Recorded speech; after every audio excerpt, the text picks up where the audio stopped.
এক্ষুনি একটা কবিতা পড়লাম, একেবারে পাগল করা কবিতা, তোমাদেরকে শোনাতে ইচ্ছে করছে। লাস্ট লাইনটা যখন তোমরা পড়বে বা শুনবে বুঝতে পারবে কতটা আবেগদীপ্ত হয়ে পড়ি আমরা।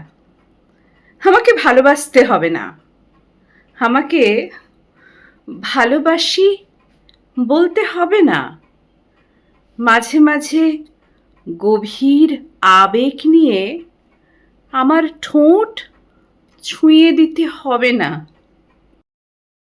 কিংবা আমার জন্য রাত জাগা পাখি হতে হবে না, কিংবা অন্য সবার মতো আমার সঙ্গে রুটিন মেনে দেখা করতে হবে না, বিকেলবেলা ফুচকাও খেতে হবে না।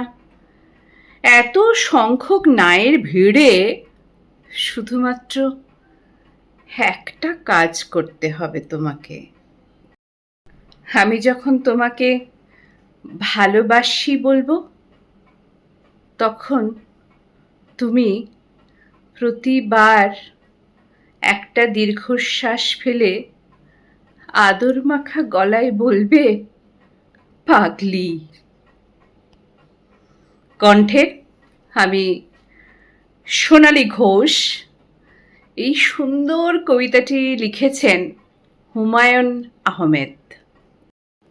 আমি যখন প্রতিদিন একবার ভালোবাসি বলবো, তখন তুমি প্রতিবার দীর্ঘশ্বাস ফেলে আদর মাখা গলায় বলবে, পাগলি। কণ্ঠে আমি সোনালী ঘোষ। এই সুন্দর কবিতাটি লিখেছেন কবি হুমায়ুন আহমেদ।